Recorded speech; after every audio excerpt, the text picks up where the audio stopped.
everybody, and welcome back to a brand new episode of Nostalgia Beard. This is episode 39, I believe, and I am joined, by always, Mr. Ducky Who Man. It's George Sheard. It's Ace Creeper. That's me. I'm Ducky Who Man. Welcome. We are doing a Doctor Who episode. Yeah, we are. Slightly, I guess it's for the anniversary. Yeah. We're not. Well, that's the reason. Nothing to do with the anniversary, but it's the 61st anniversary, so it's sort of like the least exciting anniversary. The least exciting anniversaries are always the ones that are like your 61st, your 51st, your 41st, because you just had last year, which was like 3 specials. David Tennant came back, Catherine Tate came back. This year it's like, it's just the year after, no one cares. But since it is November, near the 23rd, I don't know when this episode's actually going to come out, I presume 21st, I think. So the Doctor Who anniversary, the 61st anniversary is coming up in a couple of days. It felt like a time to do a little cheeky Doctor Who episode. We've talked about Doctor Who before, in sort of context of the new series. We've talked about making Doctor Who content on YouTube. We've talked about the Doctor Who proms. We've even ranked all of the Doctor Who series from worst to best on this podcast. That was a mental episode. That was a really long episode. But today, to celebrate that, what are we doing? We're going to do our top 5 favourite episodes. Okay. We're going to try and break that down a little bit more and come up with some sort of top 5 plus honourable mentions as we always do. That should be fun. We're not going to be ranking every episode. No. We would literally be here forever. We would be here forever. And as much as that would be a laugh, it's not worth No, it's not worth it at all. And I presume we're doing New Who. I haven't got any classic Who stuff, I presume. I've got no classic. No, I've not got any classic. Mate, Cooper, you haven't watched any classic, and I have watched... I've seen some. Have you? I've seen the one. That's good. That's my favourite story. What happens in it? Oh my god! Which Who was the Doctor is villain it? at the end of the latest series? Sutek. Yes, I've seen the Sutek. Well, I saw the re-edit version of it. You've seen Pyramids of Mars. Yes, I've seen Pyramids of Mars. There we go. That's a classic. There you go. Is it in your top 5? Nope. So yeah, I've seen plenty of classic, and I love it to bits. But I think, for the sake of ease and for the sake of like personal nostalgia, as people who were brought up from 2005 onwards series iteration of Doctor Who, it sort of makes the most sense that our favourite episodes don't fall into the sort of classic era as much. But there are some brilliant classic stories out there now. This is a top 5. I will say. How many do you have? I've got 9. I've got a top 5. I've also got 9. Oh, nice. And so we've both got 4 honourable mentions. Yeah. I think it's worth having, because the thing is with Doctor Who episodes, and I will stress this, as someone who's talked about Doctor Who for years and years and years on any platform, this is something where I'm like, this order could change tomorrow. Like, I could watch these episodes again and I could shift them around. Like, it genuinely, this isn't a concrete top 5, but it is how I feel today on this hour of recording. Mine's based on what I can remember, because obviously we talk about them when we rank the series. I'm like trying to rewatch them when I get the chance. Yeah, you're currently rewatching. I'm going to slowly get through it. Yeah. And I think once I've probably rewatched a lot of the series, because there's a lot of series there's one series I haven't seen, which is series 9, I think it was, that I haven't seen. And then a lot of the David Tennant stuff I just don't remember from when I was from when they first came out when I was a kid. Yeah. So, and I've not watched them since. I've got some of what I've rewatched recently, and stuff like that. But for the most part, it's going to be like what I can remember. A lot of them's nostalgia. A lot of them stuff that I would naturally go and rewatch, or from the newer series that I remember. I think a lot of them as well. Like some of the ones I'm going to mention today are definitely ones you'll have either rewatched recently or be ones that you're going to be rewatching. Yeah. Because those are the ones that hold the most personal nostalgia for me. But yes, I guess let's kick off a little bit. Should we go for a classic nostalgia bit? I love a nostalgia bit ping pong. This is great. For those who don't know, this is how we, for some reason, came up with doing our honourable mentions. Who do you want to start off?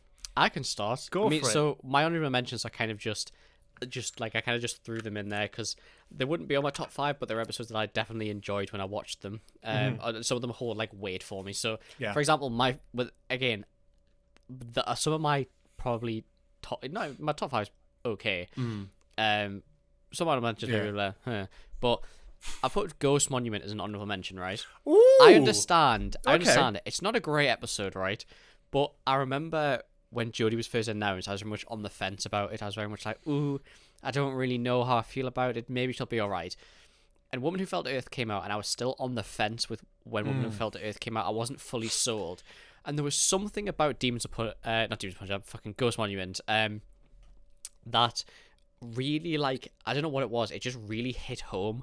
And I remember coming to the end of Ghost Monument and being like, you know what? I'm fucking locked in for Jodie's era now. Like, and I was actually excited for the rest of the series. Like I said, I was excited no matter what. But Ghost Monument was like that turning point for me, and I remember it so clearly. I remember messaging you afterwards, being like I really enjoy that. Like, I'm ready now. I'm on. Not that I was like, oh, no women, does it? But I was on board at that point. Like, I was like, yeah, this is actually but really I think it's the same with any Doctor. I don't think really it's good to do with generation. like gender or race or anything. It's just very much a case of like with any new Doctor, it's so hard to fill those boots. And I think with Jodie, it was a big casting decision, a big change in what was the norm for Who.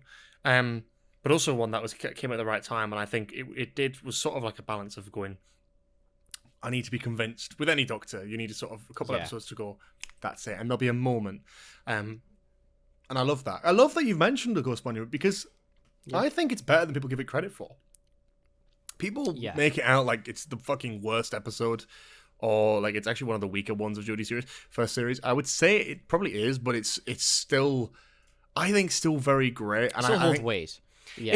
It's got this grandiose sort of feel. Like, there's some great filmmaking stuff in there. There's like one really long shot which kind of goes around like the cockpit when they're like crashing towards the planet. The visuals of the planet, it feels very alien and big and fresh and new, and I really liked that, actually.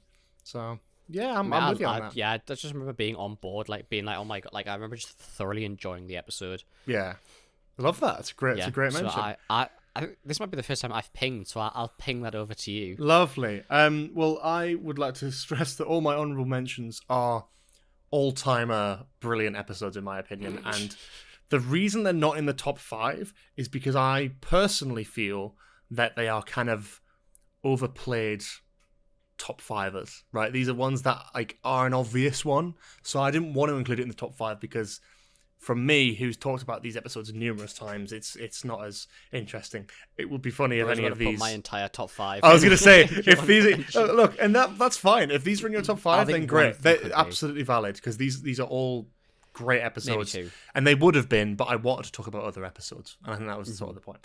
So my first Pong is Heaven Sent.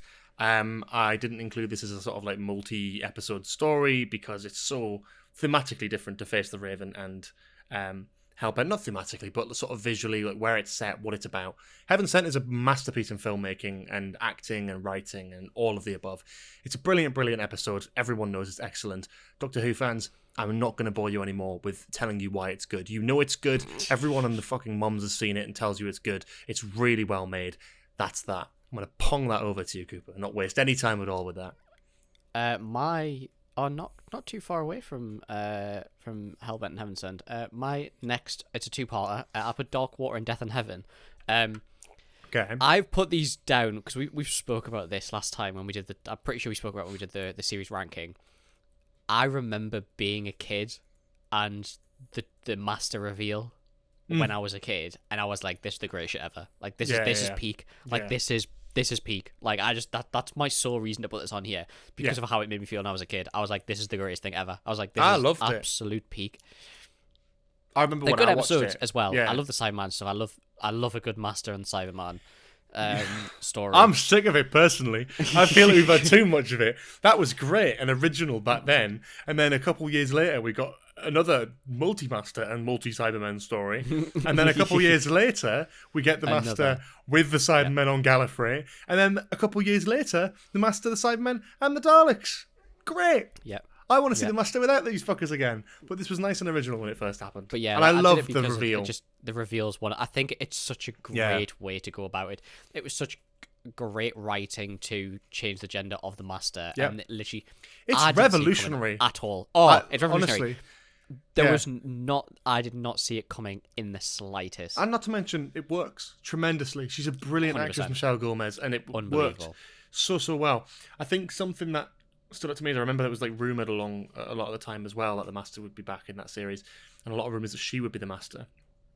So when she said Mistress, it sort of clicked. But I think that the great thing about it, the genius of it, is that Smith's era had no Master at all. Yeah. And some don't like that, but I'm a fan of that. I feel like in terms of TV, that's what made that series so good, and that's why Jodie's era didn't really need a Master. As much as I love Sacha Dhawan, like I feel like now we need almost Ncuti to never really meet the Master, unless it's been a few series. Like it's too much.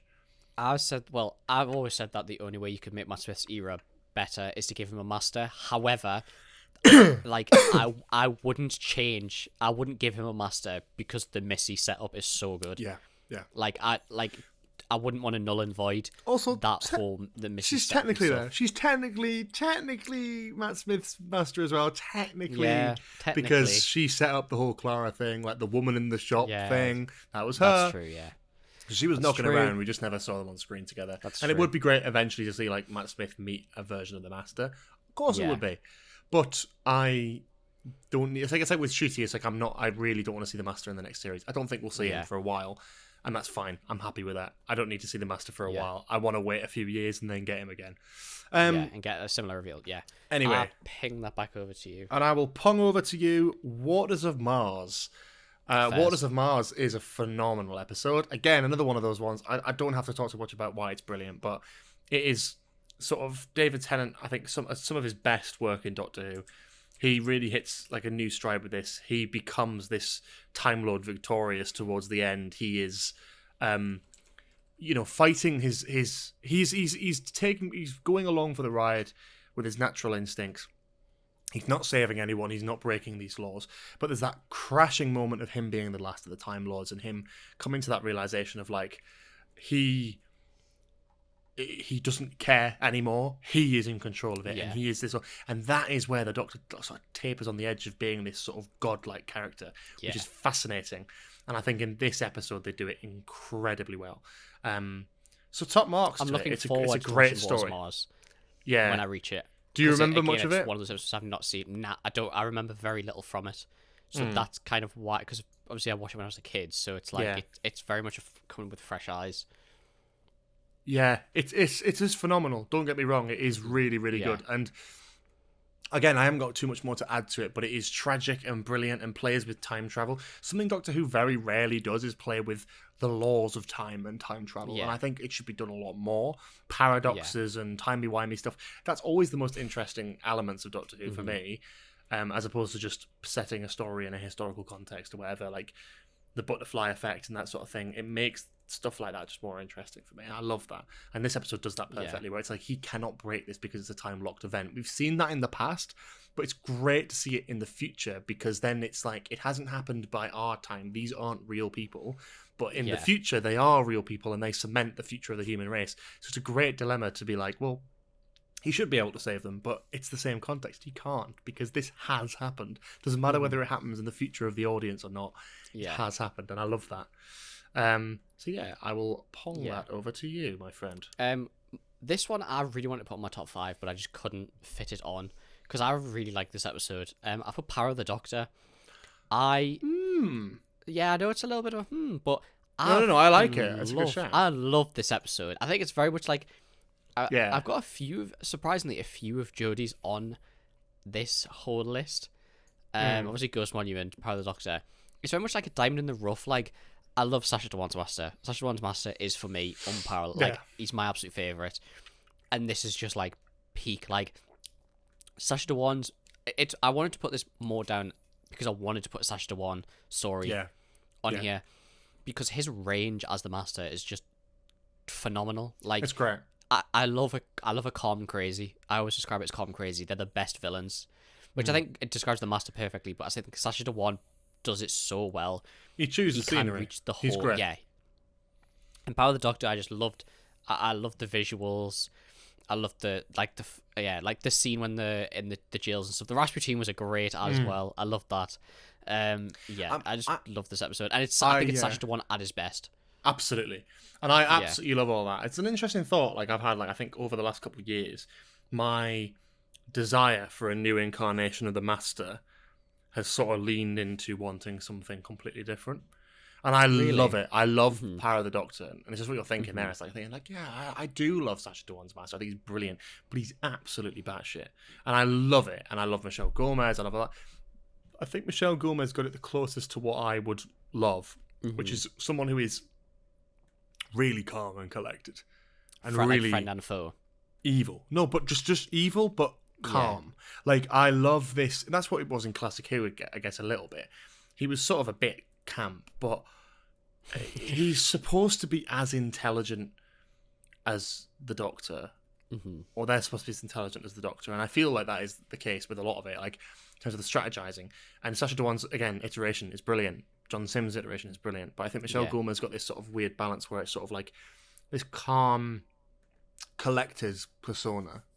Doesn't seem to care, but is brutal. But I would love to see like a proper, I don't know, calm, evil, almost psychopathic villain from the Master in the future, as opposed to like crazy. But you know, I still like it. I think for calm crazy, Sacha Dhawan does it the best. Yeah, 100%. I think John Sim was the same, and John Sim was very good, but Sacha Dhawan doesn't know what it is. It's another level, isn't it? Yeah, it's just another step up. Like he reaches like that. When you think he's as crazy as he's going to get, it goes further, like that kind of thing. 100%. And he's just amazing. So yeah, I wanted to put one of Sacha Dhawan's, and Power of the Doctor for me is probably my favourite. I love the reveal as well. Spyfall could have been on here because I love the reveal, but I only really love the reveal about that two-parter, so I just want to put it on there just for that. It's a good show. And I'll ping that over to you. And I will pong back over Blink. I don't need to talk about why this is good. It's the first Weeping Angel story. It's phenomenal. It's a Doctor Light story. It's effectively its own film, its own drama. Stephen Moffat once said that, like, to write a Doctor Who episode, you basically need to be writing a pitch for a film.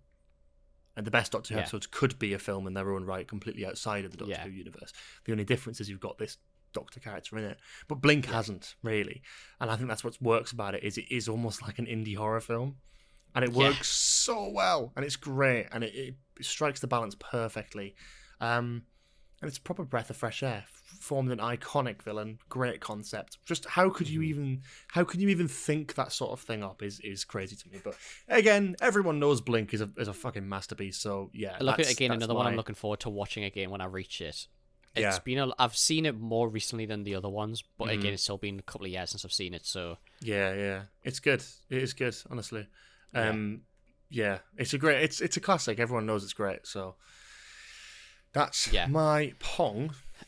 My final honorable mention is another kind of two-part, Bad Wolf and Partner of the Ways. Okay. To be honest, I don't really have much to say about this episode, but they're very good. I have a lot would you like to say me about this episode. I was going to say, would you like me to wait? I would like you talk to about wait. this episode. Yeah, I thought I may or this may might not be the case. have this in my top 5, so I'm gonna hold off. I'll on hold. That one. Okay, so my last honourable mention is another one which is just like highly regarded. Again, not going to waffle too much about it because it's brilliant. Everyone knows it's great. Sound Midnight, great episode. Yeah, we all know it's good. It's again a companion-like story, Doctor own, and trapped in a bus in the middle of space, in the middle of somewhere random, some creepy shit going on, and the Doctor doesn't have a confidant there who trusts him, and actually finds out about like that sort of herd mentality approach, singling him out and almost murdering him in cold blood. And I think that's fascinating from a story perspective and something different. And I always like when Doctor Who does something different. And yeah, that was a prime example of that. It's a great episode. Again, I keep saying this. Everyone knows it's good. That's why it's not in my top 5. These are great episodes that would obviously be in a top 5 if we were doing it like strictly greatest of all time. But I don't want to talk about these again. I've talked about them and I love them and they're great, but I'm happy to leave it and talk about some other ones which don't get talked about enough, I think. And you know what I'm happy about? None of the honorable mentions that you've just said are in my top 5. Brilliant. That's good. They're all great episodes. They're all great episodes, but I want to talk about different ones because there are some great episodes out there. That Yes, some of them, 100%. some of my top 5 are ones that I talked about all the time, but I wanted to kind of move a few out there just so it's not all the usual suspects. So, what's your number 5? Standard, obviously, 25 minutes of the episode, and we only just hit the top 5. Standard nostalgia behavior. My number 5. So I really wanted to put Power of the Doctor in this position, but there's an episode that I watched recently on my rewatch that I just couldn't not put it in. Like, I really wanted this. The one episode. Obviously, there's been so many that I've watched that have been great. This is the one that stood out to me the most, and it's Girl in the Fireplace. This episode, is fucking unbelievable. It's great. Now, are you wanting me to talk about this now? Or you want me I'm to wait? kind of debating whether we talk about this because this is also in my top 5, but it's not 5th. We can We can wait, wait, or we can go. We can wait. I'll You have can to wait if it's hold in it your in. top 5. Hold that energy. I'll hold it, it, and then we'll release when we get there. Yeah. My number 5 is World Enough and Time, and the Doctor Falls. These 2 episodes, as a sort of 2-part. I did think about these as well. For me, I've just spent more time with it because I did that Genesis of the Cybermen edit a while back, and these episodes just really stick with me. It's a perfect tribute to sort of like what Doctor Who can be like at its best, at its scariest, and it really gets down to it. It's some of the best. It's the best iteration of the Cybermen I think I've seen in Doctor Who, in my opinion. I think it's really just gets it spot on. Other than the flying Mondasian Cybermen, I love the idea of it's about evolution. That's what the Cybermen are always about. They're not necessarily a negative threat. They do what they believe is right to survive, and that's what it is. They always happen. There's no origin to the Cybermen because they are always destined to happen, and that is frightening as fuck. The origin of the Cybermen in this version of the story come from people who are dying and trying to survive and survive longer, and that's fascinating. Bill gets caught up in that. Above all of that, you've got this phenomenal concept of time dilation in a confined space. You know, the ship moving away from a black hole, how time is moving faster at the bottom of the ship than it is at the top. That's what my next YouTube episode should have been about when I did the Interstellar one. Yeah, should have been. Would have popped off. God damn it. YouTuber coming up. It's fantastic. It's really good. And the Doctor Falls is a great ending to it. I remember when I watched Doctor Falls for the first time and I really didn't like it. But I think over the years, I have come around to it. I do appreciate it. At the time, I hated that. What I wanted, because I was a bit of a brutalist, I was like, as soon as Bill got turned into a Cyberman, I did not want to see Pearl Mackie again. And that was not because I don't like her, she's brilliant. But I was sort of like, I love the brutalist sort of, he wasn't there. He doesn't get to see her again. Proper cut off. But I do like the way that in which they tell the story, where it does flip between her and the Cyberman, because certain lines need to be performed with that emotion behind it. And I love it. And as much as I feel like there would have been an interesting version of this episode where you never see Bill, and it's just the Cyberman delivering all these lines, and as much as that would never work, the whole point is that the emotion has been removed, and she hasn't got that anymore. I just think, like, it works, and it's brilliant, and it is a great, great example. I just wish we had a little bit more time with John Sim, but I think what they did with the Master in that episode, and I think what they did with the Cybermen, I think what they did with the hopelessness of it, the Doctor hasn't got the TARDIS where he can escape, and that's it. He tries to go and get the TARDIS. He gives because it's higher up in the ship. It gives the Cybermen longer to think of a solution to stop him, and that is brilliant. He's completely trapped. It's amazing storytelling. It's a great way of using that science. Yeah. Again, it's what you were saying about the time travel situation. It's a similar thing where it's such a clever way of using time dilation and using that. Like when you use actual science, and using it the becomes actual more science interesting. behind it. Yeah. And that's it. 100%. Yeah. That's why I love that episode. There's a lot to it that I love, but it's a great ending for Capaldi's era, and it's a really, really strong finish for him. Love it. Love it. Good. What is your number 4?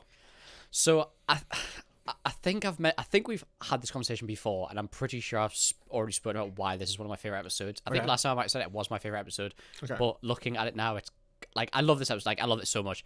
Rings of Akaten, and I know.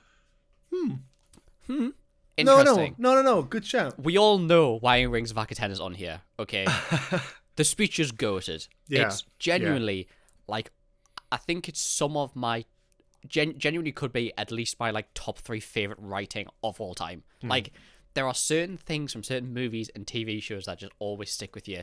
There's certain scenes with certain dialogue that will always stick with you. We've already spoken about it. It's like the Pulp Fiction, the scene in the car where they talk about the burger. That's, I think, some of the greatest dialogue writing of all time. This is, like, for me, is a similar level to that. There's the music is just fucking phenomenal. The build up to this scene where the doctor walks in and gives this unbelievable speech about, again, it's kind of about like not hopelessness, but it's about like compassion and like almost letting go. To me, it's like letting go of a lot of stuff that he's held onto as a character. Yeah. And again, I definitely mentioned this before, but the line where the laws of physics were defied by a very mad man is one of the coldest lines of all time. As a person who came from a science background, like that just like it like gives me shivers to the core. Yeah. Like that idea of like it's that imagery of just of a villain or someone who just can control a universe at their whim. Like, I love that idea, and I love that it's like it's the way that it's the way that it's spoken in this scene. It's like that when he breaks down and cries at the end, like it's the passion that Matt Smith puts into it. And I think it's a mixture of everything. I think the cinematography's great. The music's phenomenal, as I said before, and I think the acting's unbelievable in this scene as well. The whole episode's great. Like, don't get me wrong, I love the whole episode. Like, I've happily sat and watched this whole episode the whole time. It's Clara's first or second story, I'm sure. It's her second story. Yeah, it's her first adventure in the TARDIS. Yes, it's her first, which I think it's an amazing like first adventure.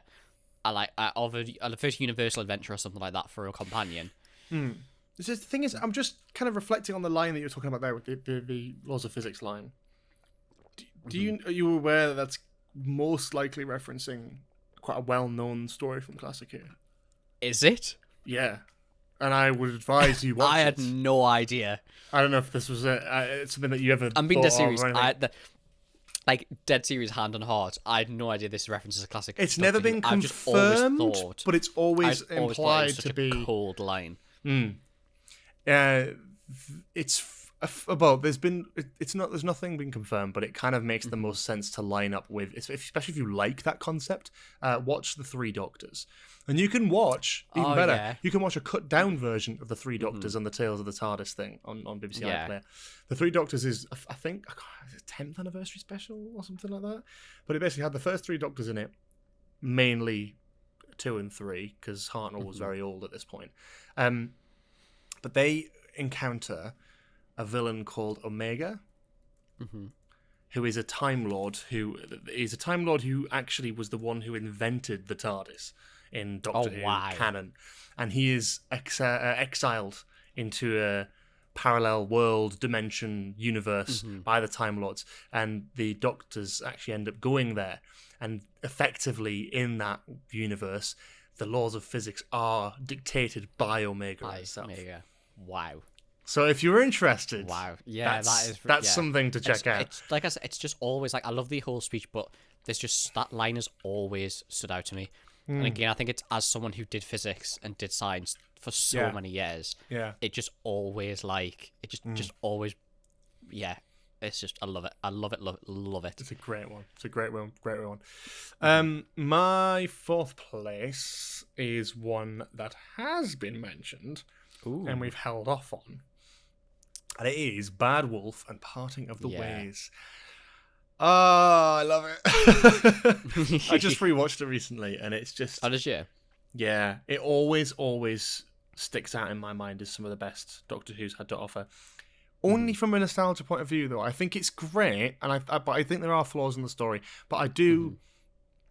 From a nostalgia point of view, it is something that I remember watching time and time again. The music, especially. Yeah. Like, I remember loading up the DVD of this episode to entertain the 3D render of the Ninth Doctor's TARDIS, the music in the background of the menu, and clicking on the episodes which are on the TARDIS monitor screen. I remember every little detail of that, and watching it in that way is just something magical for me and nostalgic. Yeah, what this episode, these two episodes I should say, are incredible. I think the first episode being a commentary on television, reality TV, and human nature's willingness to, you'd rather be famous and risk being killed than like not be famous at all. And even though that isn't the case, and it turns out people are just getting taken from the world, it's sort of like people would rather watch this stuff. People would watch this stuff any day, and there probably are people out there who would rather that. And that is very, very reminiscent of the culture we live in now. People risk death and do really stupid things just to be famous on TikTok and stuff, even if it means they get killed because of it. It's so true. And I think the way they do like satirical spins on Big Brother, The Weakest Link, sort of fashion shows, really, really interesting. And then tying that back to the Daleks, and that reveal is always brilliant to me. The controller, the girl who's strapped to the machine that the Daleks installed when she was a child, and as soon as the solar flare comes in and they can't hear her, she's like speaking to the Doctor and frantically telling her, and the music ramping up. Then you get to the end with the Ninth Doctor and his speech towards the Daleks, threatening to destroy them and then save Rose. And Parting of the Ways effectively being like a war zone. I love Bad Wolf for me is the episode. Yeah. Parting of the Ways has some amazing moments, but the majority of it is just they're setting up for an attack, and there's a lot of big CGI Dalek stuff, and it's incredible. I would love to see this episode get like a CGI remaster. I think it could be absolutely stunning if they did it. The music's phenomenal. Oh, and the music. The music is just it's just so good. It's unbelievably good. Like it's crazy, like how good some of it is in terms of like the iconography of the music. And there's something special about it because as someone who intakes the Doctor Who soundtrack just pretty much regularly on the daily, basically, like I'm so familiar with these pieces of music, but I always forget that it's different. On the soundtrack, because the Series 1 soundtrack was never released. It was released in collaboration with like Series 1 and 2. And it was recorded like every other season is recorded with this gorgeous like live orchestra. Series 1 didn't have that, or at least I don't think it did, because when you watch Series 1 and you compare the music in that series to what's on the album, the album is orchestratic, but the series is very electronic, and there's something really nostalgic about listening to that. Someone's must have done a re-edit of those episodes with. Oh yeah, they have, and it's a really interesting listen. Yeah. And it's a really interesting listen, like the side by side scenes. I might show you one after this recording if I remember. But it's just fascinating because you go back to this and you're like, oh wow, there's a different wave of nostalgia that hits you when it's not exactly the music that you're expecting to hear, and it's beautiful. I guess for some of the scenes as well, where they're being more grandiose, it probably works. Yeah, it's really really cool. And these episodes, stunning. Great bit of TV. I mean, again, you had this in your honorable mentions. What do you want to say about this one? Because there's so much you can say about it. Everything that you've said, it's like, it's for me, it's like, honestly, I think it's one of the best like Doctor finale stories and two-parters. Yeah. Like, there's not really any other that come like spring to mind straight away that could even like. This is probably my favourite, to be honest. Power of the Doctor's okay. Like, it's good, but I'd probably pick this over Power of the Doctor as a finale. There's a finality to this. Yes. Yeah. Especially because it's Chris's last Doctor Who story, and he's such a short-run Doctor. You feel that in the performance. You feel that in the episode. It's great. Yeah. I feel like there's also, if you watch the whole series well, there's a lot of payoff as well. Oh, so much. So much more than I remember with the Bad Wolf stuff, but like, even the fact that it's like the same like place as the game station from oh my god, the fucking long game, like the worst episode of the series, but it pays off. It comes back round. It's like really interesting. Dalek gives payoff. Like, it's also aged perfectly with how reality TV just runs the world nowadays. Yeah, and the fact that Big Brother's still going now, like almost like 20 years later.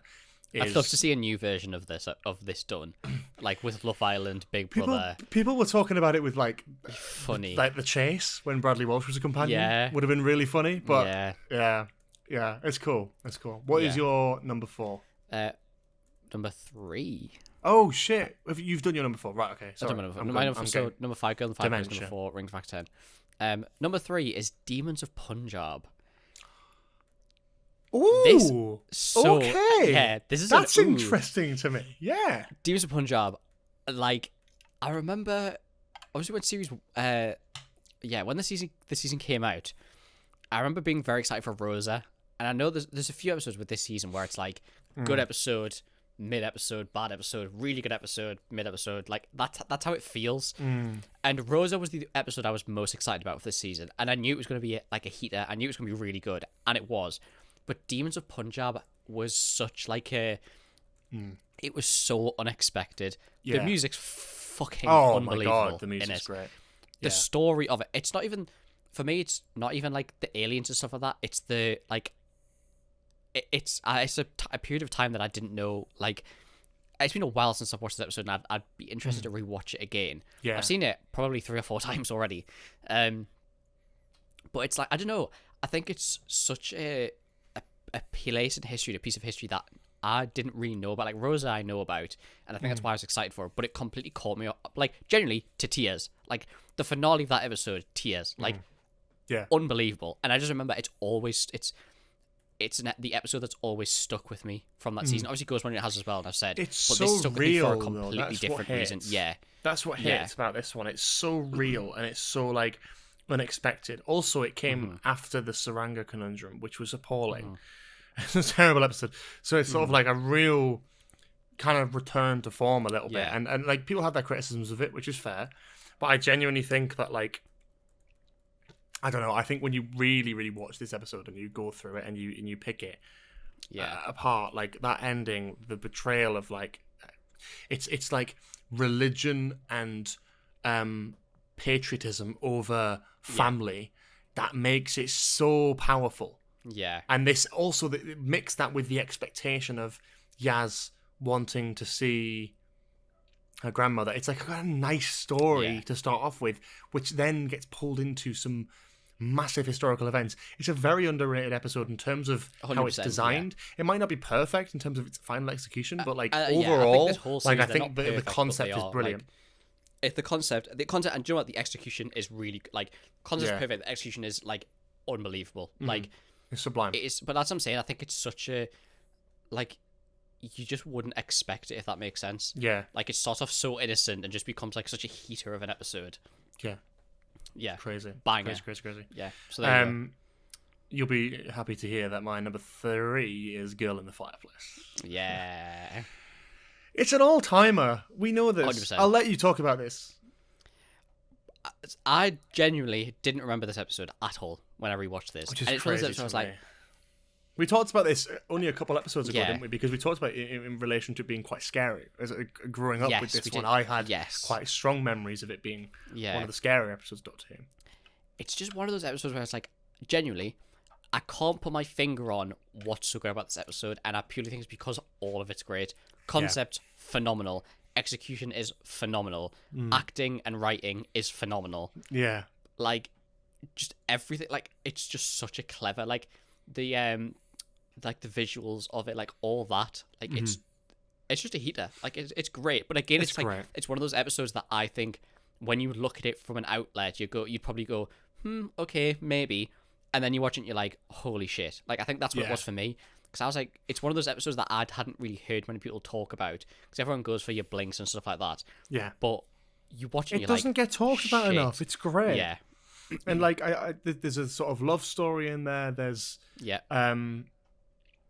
like just every part of it. I love, again, it's when it messes with time. It doesn't use time travel. It uses these time windows. And I think you jump into different parts of someone's life, I think is fascinating. I absolutely love it. And the music, again, the main theme of this episode, the piece of music called Girl in the Fireplace, which plays out especially over the final scene with the Doctor on the TARDIS reading the letter from Renette, is exquisite. So good. Yeah.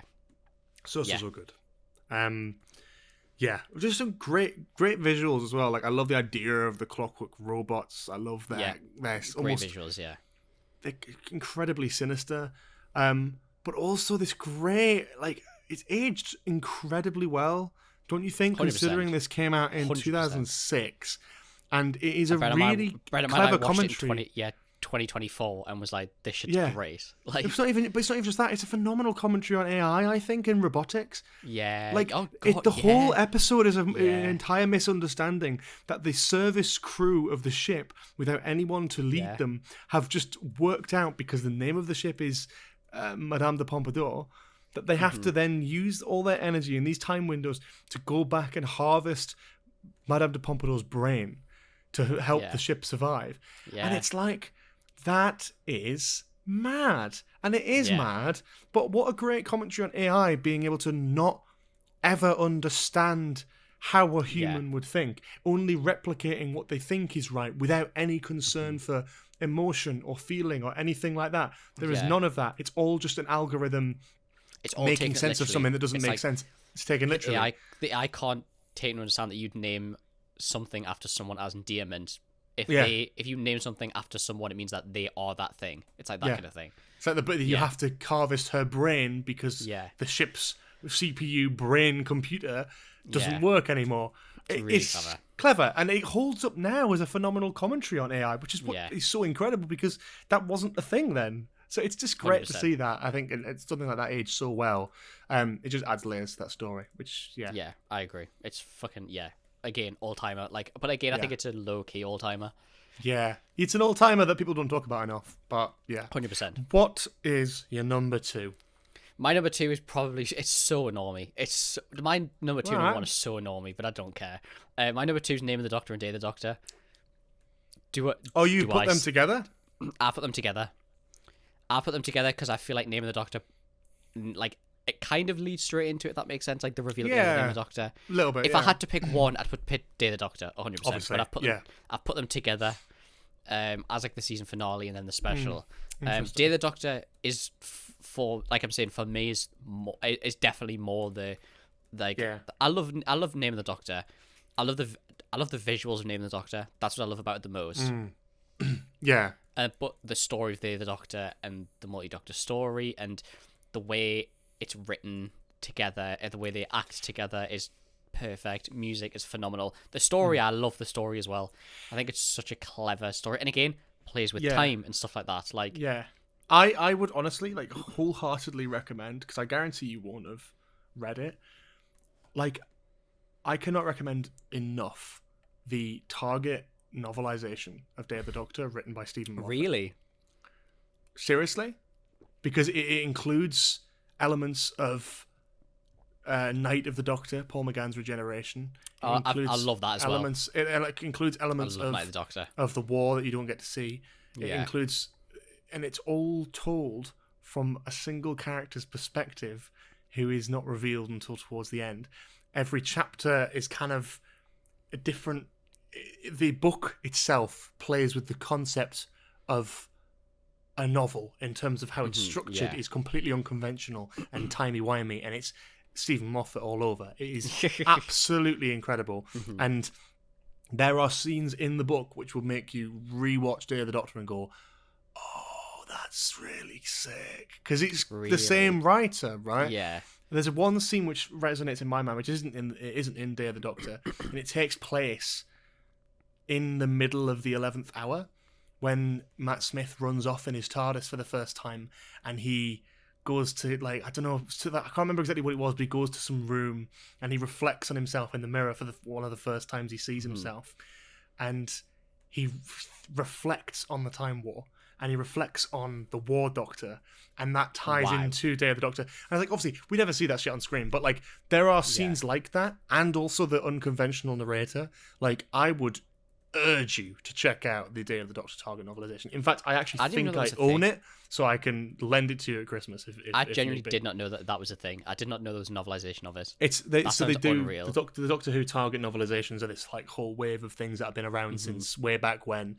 They all look the same. They've all got this really cool style. They're all like small, very small little books, but they're like really sick in terms of the detail. Yeah. They released them way back when for Classic Who, and for a lot of people like Stephen Moffat, Russell T Davies, they grew up reading them. the novelizations of episodes that didn't exist anymore.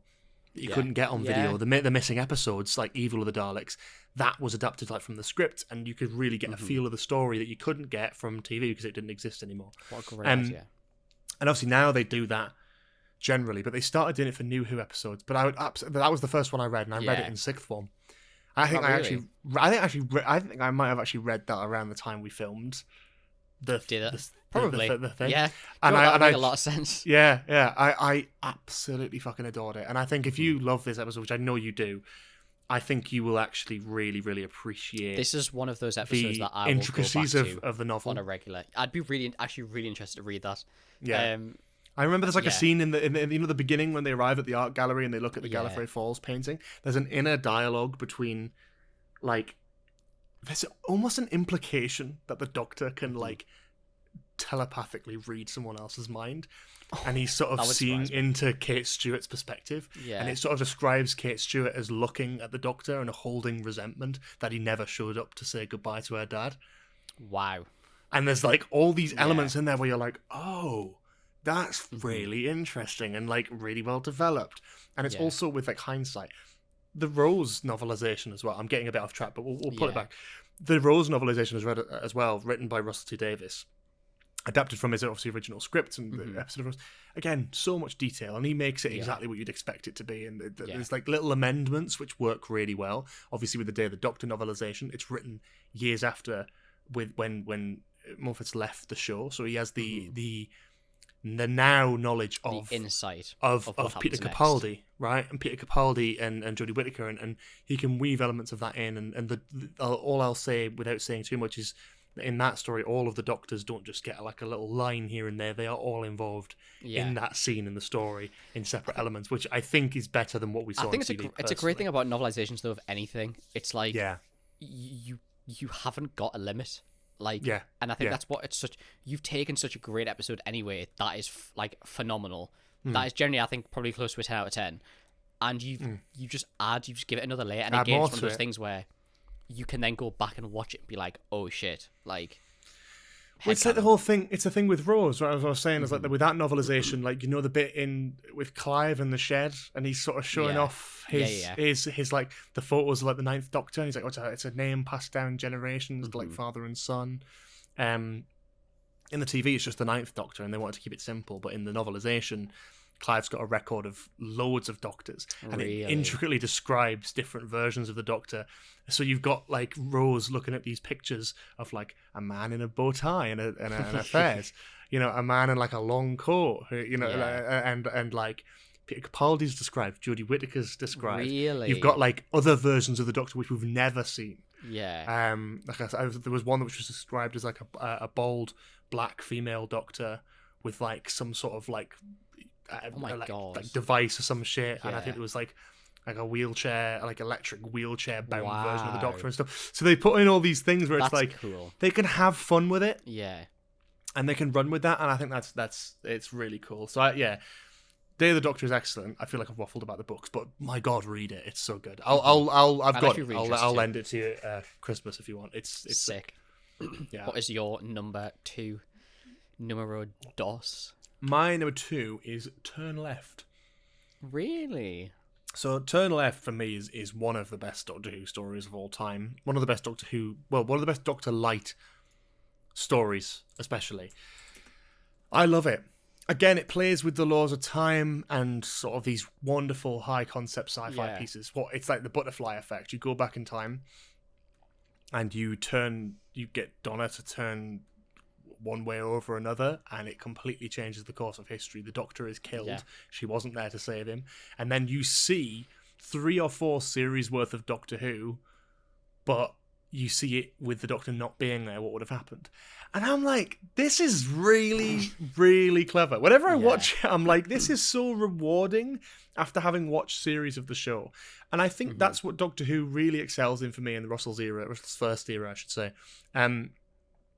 Is this gorgeous attention to detail when it comes to continuity. Like, I love it. Even in the beginning of Love and Monsters, love or hate that episode, I love that you see Elton's life and you see him witness, like, the Slovene ship crashing into Big Ben in Series 1. You see him witnessing, like, other stuff that's happened during like the last couple years in terms of why he's looking for the Doctor, why he's interested in all the sci-fi stuff. You see it through their eyes, and I love that. And it was the same with Turn Left in a way, where you just get to see from Donna's perspective, having never met the Doctor, what events take place and what happens and what would have happened without the Doctor there. Beyond that, the music is excellent. There's a real tragic aspect. The implication that, and I don't know when the last time you saw this episode. I've probably was. not seen this episode since it came out. Genuinely, you will have way new context watching it as an adult and realizing what some of the stuff meant. Because I'm like, oh yeah. There's a classic bit where it's obviously like at a certain point in the episode, Donna and her family because London basically gets wiped out in a nuclear explosion. Yeah. Because of the Titanic, they all get moved to Leeds, and they live in a house with this Italian family, and they basically live on like the kitchen floor, and that's their thing. And there comes a point where the Italian family are like leaving, and they're being taken into like an army truck, and the Italian man is very happy and all that sort of thing, and very, completely normal. And Donna's like really confused, like what's going on, and Wilf is crying, and Wilf is like, it's happening again. And the implication there is that these people are being sent to death because they're immigrants. Yeah. And I'm like, wow, that is some heavy Mental. fucking storytelling for Doctor Who. And I'm like, this is what I love to see from Russell, and I'm hoping we see more of this in his new era. That level of storytelling that wasn't needed in this story, but it was included, and it tells something very, very interesting about society. And again, it hasn't aged badly at all, because I think that's still where a lot of people see issue, especially in our country. There's a lot of people who see issue in things like race and immigration, and I think it's still very relevant and culturally like appropriate. And episodes like that hit hard, and that episode hits fucking hard.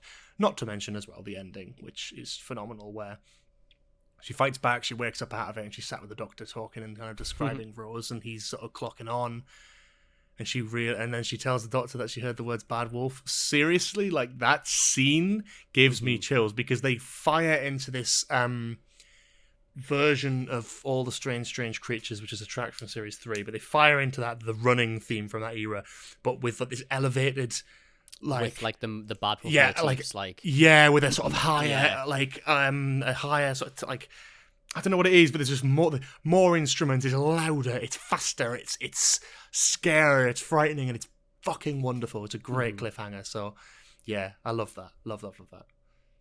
Very nice. Very, very, very nice. Number one. Do you have any guess what my number one's going to be? Hang on. There's got to be some. It's got to be. I've got a guess. Go on then. 11th Hour. Hell yeah, baby. Bro, this is the sign of knowing someone for that long, is I could just. Bro, this episode's just clear. What else do I say about this episode? It's just clear. Yeah. It's the greatest. It's the greatest First Doctor episode. I don't think anything comes close to it. Do you think? As a Doctor debut story, no. Yeah. As a Doctor debut it clears Christmas Invasion. It clears Deep Breath. It clears Woman Who Fell to Earth. It clears Star Beast. It clears fucking Church on Ruby Road. It does. It's a great episode. I think for me as well, like, I think I take this from two angles. One of them was me, who was like so gutted that David Tennant was leaving as the Doctor when I was a kid, and was like, Matt Smith, fuck that guy. Obviously, I was like, fucking God knows what age. So I remember I was exactly the same. I was like, bro, I was God, like, nah, he's too young. I'm done. He's trying to copy David Tennant's over. vibe. I was like, I'm not watching it. And then watched 11th Hour and it was like, GG, game over. Yeah. It's exactly the same experience with that. It's so, for me, it's so simple. Yeah. As a debut episode. Yeah. You don't need anything big and flashy. You don't need any existing monsters. You don't need any of that. It's perfect casting. Matt Smith's perfect as the Doctor. Karen Gillan, it's just like, it's the dynamic, I think, because you instantly know when they come on screen that it's going to be a good dynamic, and I think that bleeds over to the rest of the episode. it's like I don't even know what to say. Like the music's fucking. I love the Matt Smith's like the running theme from that series. Again, it's like it feels high stakes. Yeah. But again, it's just so simple. It's funny. It's a funny fucking first episode as well. It's good. Fish fingers and custard is timeless. They got it and nailed. Will always be timeless. And I think what works best about it as well is it wasn't the first episode they filmed, which I think helps because you've already developed the chemistry between Matt Smith and Karen Gillan. So when you see them on screen together here, they click immediately. Yeah. Even though they kind of shouldn't, but they do, and it works. And that's the best thing about this is, and Matt Smith is absolutely incredible in this. And it has the range, it has the comedy, it has the serious, it has the comedy moments, it has the sadness and the serious, it has what feels like high stakes, but then you also get the sternness and seriousness with like the finale of when Matt Smith steps into being the Doctor, and is stealing people's clothes, which still makes me laugh to this day. He's just nicking people's clothes, and then he talks about the Doctor, and he goes through the archive and showing all the previous incarnations. It's just there's just so many different things, and I love it every time I watch it. It's so good. It is an incredible first episode, and I think there's so many moments of that. I think that's the first time when I watched Doctor Who, and I was like, I am comfortable with change. I obviously hated it when David Tennant left, but it clicked for me because I was like, this is Doctor Who. He's got a different Sonic, he's got a different costume, he's got a different TARDIS, exterior and interior. Everything's new, but it still felt like Doctor Who, and I think that's where it really clicked for me that this is... I just remember watching End of Time, and I remember the regeneration. I remember being like, I'm not watching from the... I remember this is it. Bawling my eyes out, crying at David Tennant. I don't think I was crying, but I remember just being like, I'm not watching. This is where I stop. I'm not watching the rest of this. It's crazy. And then how old would you have been then? Mate, I have no idea. What time did what year did the time New Year's Day, 2010. I was 8 years old. No, I was 9 years old. No, 7 years old. You certainly weren't 9. Yeah, I was gonna say. Sorry, 7 years old. Because I was 8. Yeah, I was 7-year-old. God. Yeah. And I genuinely do remember it. That's the peak age. Because I remember... For Doctor Who, though, I think. Because I still remember... I remember Stolen Earth and Journey's End. I remember the big red Dalek. And I remember this is the coolest thing ever. Yeah. I remember Davros, but I had no Davros was new to me. Because obviously I didn't know Kasich or anything like that. It was that kind of I just remember I remember having the toy of the big red Dalek, and then I remember End of Time, and I remember being like, I'm done. It doesn't get any better. It doesn't get any better than that. And then you were like, GG. 11th hour, GG. Yeah. And then Beast Below was great as well. They continued that track record beautifully. Yeah. Do I say more? I don't think you need to. My number one is... My number one today is this. But it could be any other episode. And there's so many episodes. Even off the back of that, just Time of Angels, Flesh and Stone as a two-parter is brilliant. The I want to just mention that because that is phenomenal. The one thing I haven't mentioned in this, and obviously I picked Power of the Doctor for a Sasha Dewan Master story, is I've not mentioned any of the River stories, but that is purely because I genuinely can't pick a single River song episode. Yeah. Every single episode that she touches is gold. That's how I feel about that character. And again, I've mentioned it before, my favorite non-Doctor character in the whole franchise. Yeah. The story and it's specifically the writing for it is perfect. When you get to the Silence of the Library Forest of the Dead for the first time in a few years, that's gonna hit fucking hard, let me tell you. Anyway, no, my first place episode comes from series 1 of Doctor Who. Yeah. It's the second thing on this top 5 that's series 1. I think that says a lot. It does, yeah. Written by Paul Cornell. Series 1 you can't... Sorry, before you... Series 1 you can't, just write off. There's so many people who I know who will go, I'm just going to skip season 1. But you you can't skip 9. Never skip 9. Gold. You miss out on so much gold if you skip season 1. Yeah. It's... almost every episode's brilliant, I think. Yeah. Maybe The Long Game. I think they're all excellent. Did you put it as your third favourite series or something like that? I think it was high. I think it might have been top. Oh, it might have been one actually. Yeah, I think it might have been top. It was. I think it's underrated as fuck. Anyway, this episode, that I want to talk about is Father's Day. Yeah. Father's Day is, I don't know, something that I just appreciate more as I get older is that there's something so brilliant about this. It's got the time travel aspects, it's got the butterfly effect aspects, but it's also so grounded in reality. It's all about the idea of family and a lost parent. You know, Rose has grown up without a dad, and she's honestly, like, this makes me cry like a fucking baby when I watch this. I genuinely, like, it just does. It is so heartfelt and real. Yeah. Like, I just love it, and I absolutely just Yeah. There's something about it. I can't even put my finger on it. It's like the episode starts with, you know, young Rose having a story told to Jackie about stuff, and it's all about like how amazing the dad is and how amazing Pete is.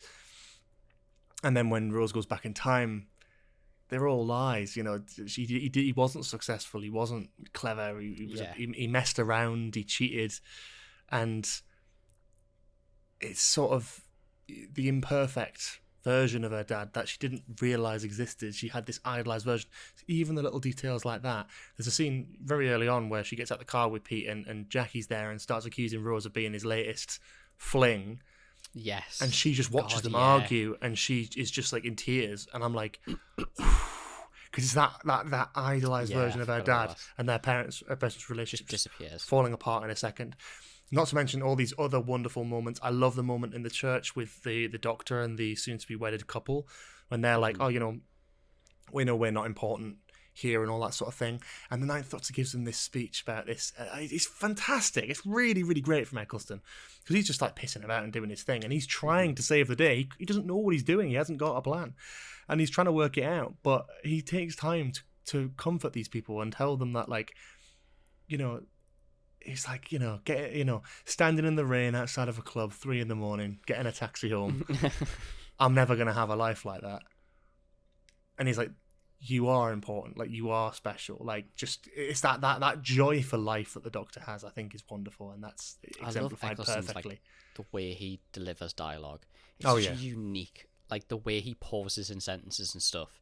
It's so unique. Like, I can hear it in my head when you say it. Yeah. It's so good. It's so good. And then, the whole thing, the whole climax of Pete realizing that he's Rose's dad, but also the Doctor dying, effectively, and then Pete realizing that actually the Doctor had worked it out, but tried to save Rose from having to lose her dad a second time and tried to find another way out. Yeah. Instead of just telling the truth, which would have been, if Pete gets hit by that car, everything's fine, everything reverses. Pete worked that out because he is an intelligent man, and he became the version of Rose's dad that she needed and she thought that he was. And then and then we realize that about the Doctor, is that he's been horrible to Rose the whole episode because he takes it out on her because she fucked it up. But all along, he was trying to protect her, and he was trying to help, and he was trying to make sure that she didn't have to go through that again. And it's tough love, but it's done in a perfect way. This episode for me is perfect. Not to mention the music, but the emotional side of things. It's incredible, and it brings tears to my eyes every time. It's such a brilliantly grounded story in.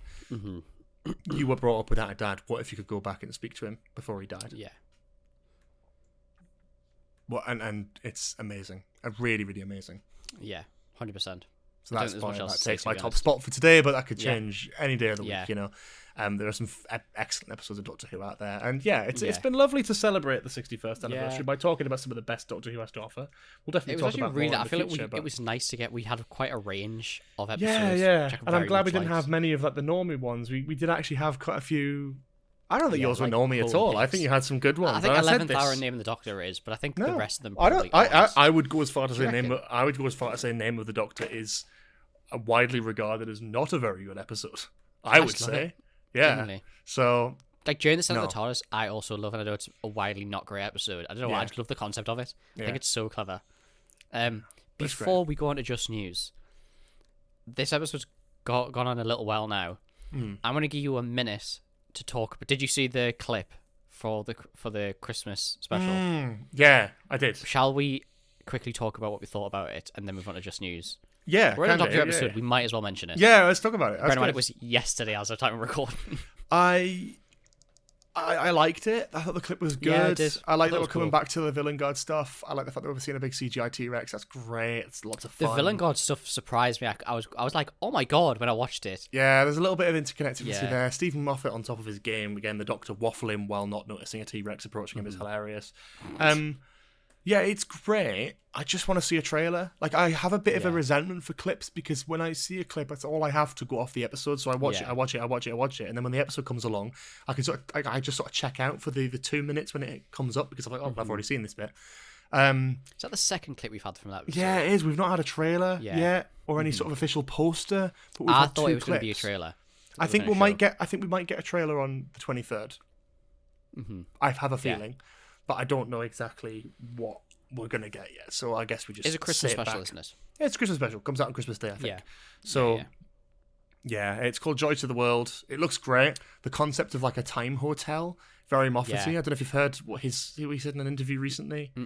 Sort of talked about basically it's the idea of that if a hotel branch in the future got their hands on time travel, he feels that they would use it to sell rooms that they didn't fill in the past. So it's a hotel with doors to different hotels that they might own in their chain in different periods in time. That's which clever. explains the first clip we saw where Shooty's walking through different doors and popping up in like on Mount Everest in World War II, in the modern day, in the Jurassic era, right? So it's clearly something to do with that, and then something going on via the hotel on Earth that's going to kill everyone and blow everything up. But it seems like a really fun, festive romp, and I'm excited for it. Yeah. Yeah. So I'm game. It's just news time. Come on. News time. Let's get into just news. I feel like I'm on a track record with just news because this is another one I've seen on the news. Fucking hell, This is the man. third. This is the third I've seen on the news. The Conker one, the hanging bodies. What hanging bodies? The Halloween decorations one. And then this is another one I saw on the news the other day. Yeah. Right.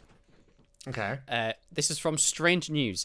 They told insurers a bear damaged their car, but it was actually a person in a costume. I've seen this. I've very briefly seen this talked about, but I don't know the context of exactly what happened.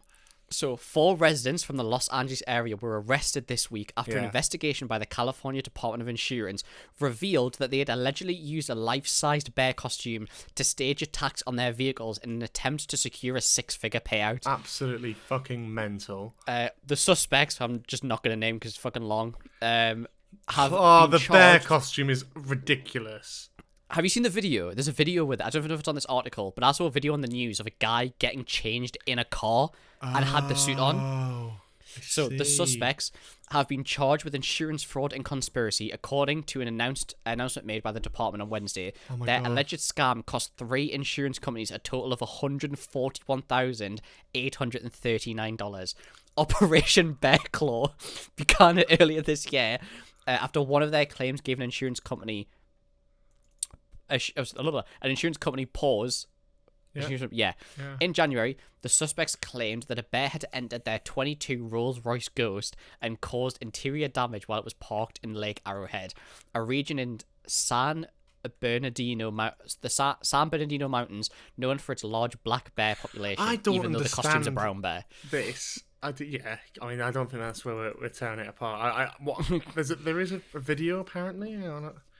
There's a video. I've seen a video on the news when I first saw this article. Is there was a video of someone in a car and you could see him getting like changed into the bear costume.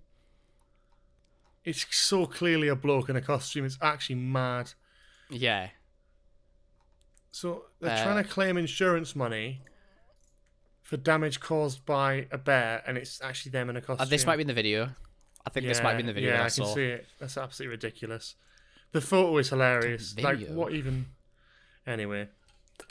Yeah. That's madness. So, The suspect provided video footage of the alleged incident of the unnamed insurance. So their unnamed insurance company, which the department has since posted online. The video shows a furry figure entering through the side door, climbing around the back seats and clawing out, leaving scratch marks on the leather seats and door. Upon further scrutiny of the video, the investigation determined the bear was actually a person in a bear costume, officials said. Detectives found 2 more claims involving the same suspect from the same date and location. The same date and location. But involving different cars. A 2015 Mercedes G63 AMG. They're all expensive as cars. You cannot tell me these people need the money. Like, a Rolls Royce, I just don't... an AMG Mercedes, yeah, and a 2022 plate Mercedes. But I don't... You know what I don't get is how they are able to claim insurance on it when it's an animal. Do you know what I mean? Because unless but it might be... Because of the area that they are from, it might be the case. Like, in the UK, we don't really have any animals that are going to break into your car and scratch it up. So No, we probably true. wouldn't. So you probably, like, wouldn't get insurance. Like, for example, in Australia, you probably get, like, insurance for, like, kangaroos because they're everywhere. Like, that kind of thing. No, but why are you laughing? Why are you laughing for? Yeah, you're probably right. I just love the out of context quote. In have Australia, you never heard they've probably got fucking insurance so, for kangaroos do you not because know they're this? everywhere.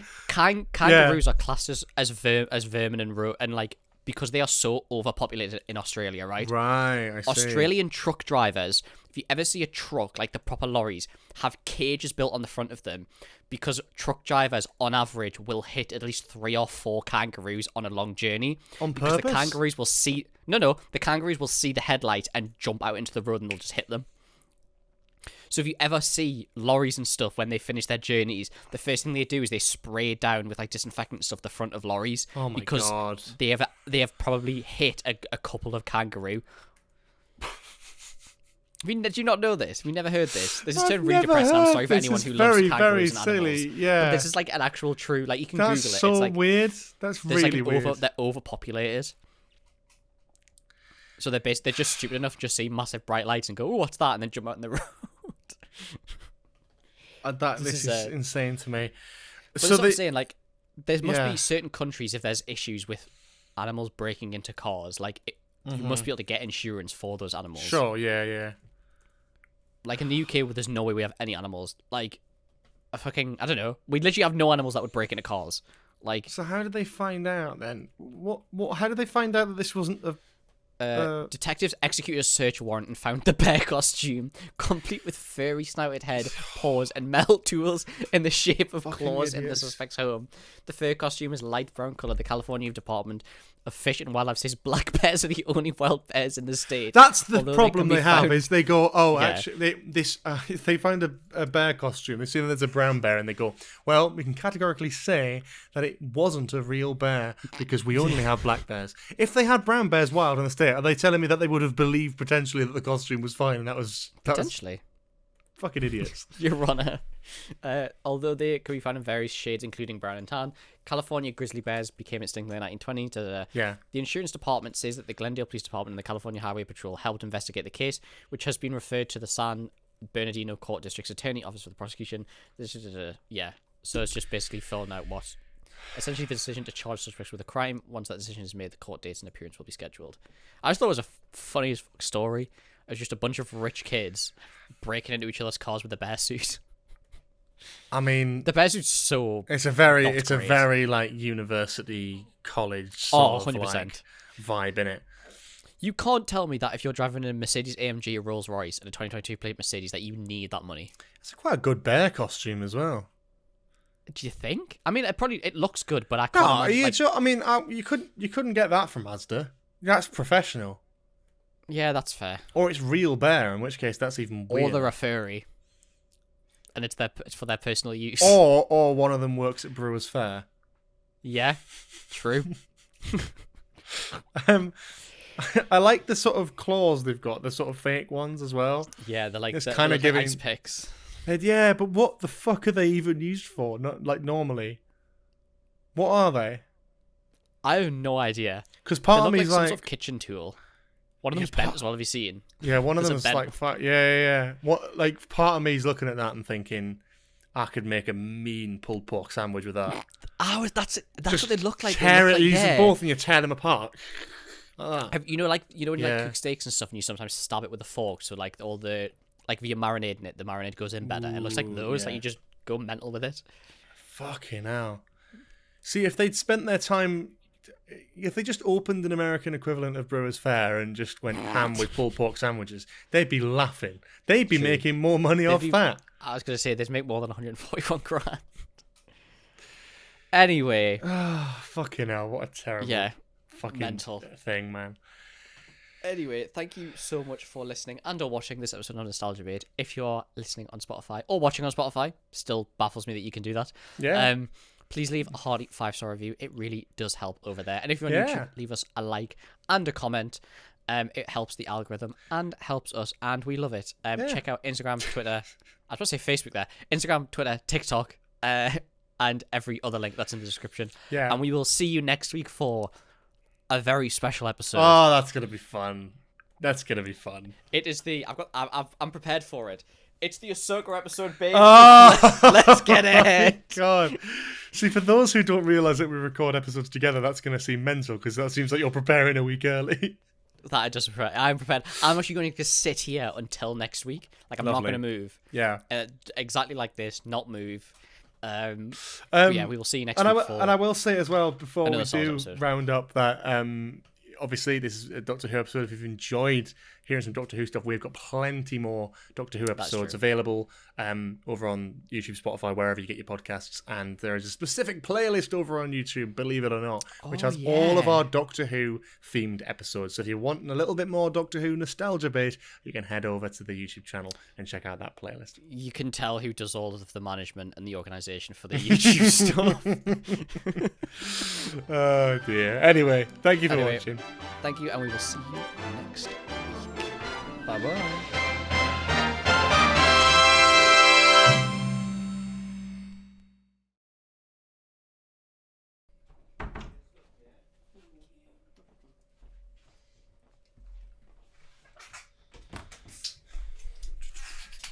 Oh, good time. Sorry, my family's going out, so.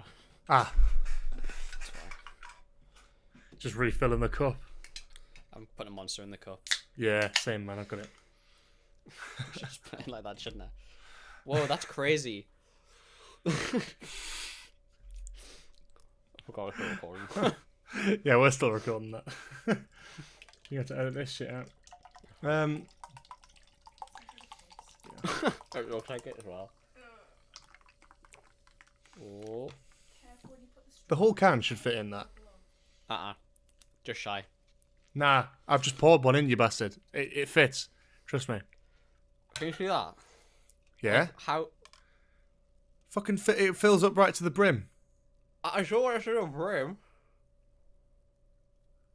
Oh my. Oh, wow. When I said brim, I mean brim.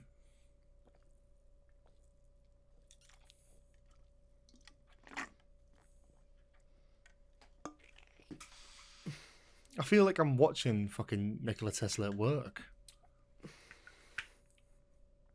That was fucking dumb. You've done it the wrong way around, haven't you?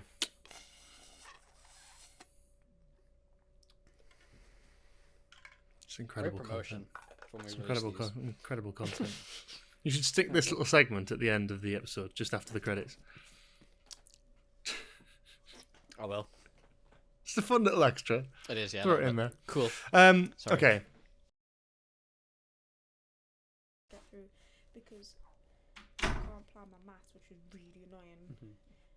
So I'm having to do all my DT. Sheesh.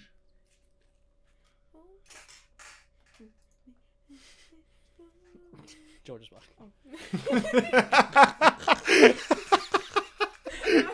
I wasn't gonna interrupt. I was just like, that was lovely. Livy says, "Do you not like us singing?" It was wonderful. I was enjoying it. Does he know what song I was singing? Did you realise what song she was singing? Not a clue. He didn't know. You got a Sabrina Carpenter. In fairness, I have the my biggest Sabrina Carpenter fan out of the three of us. What? What? What did I? Oh man, I should have singing waited Juno. long. Ah, it's a good song. Adore me. There's George only is another the one big- at the end. George is the biggest Sabrina Carpenter fan out of the three of us. I don't think. No, I reckon I am out of the three of us. Fuck Biggest off. Sabrina Carpenter fan. You have no- George, fuck off. You have no clue. Do you like Chop the Ruin? Yes. George likes Chop the Ruin. It's just celebrating in the background. I only very recently. I've only just got. I'm into the Chapel same. Roan. I'm the Yeah. same. I knew of a only couple just songs. recently. I knew of a couple songs, and then I went to Portugal, and then the people I was with were listening to it. So then I've since listened to the whole album. Yeah, I've not listened to Um, the whole album yet. It's good. It's a good album. The Rise and Louise Fall is of a also Midwest another- Princess. Rise It's and great. Fall of a Midwest Princess. Midwest Princess. What did you think of the two last songs? What did you think of the two last songs? Libby's asking. I need to remind myself which ones they are. He's I going to heard it remind once, himself of which ones they are. Libby doesn't like them. That's why she's asking. Oh no, I just don't love them. He They're just not doesn't love saved in my playlist, so I think They're that not tells you. saved in his playlist, so that should tell you what.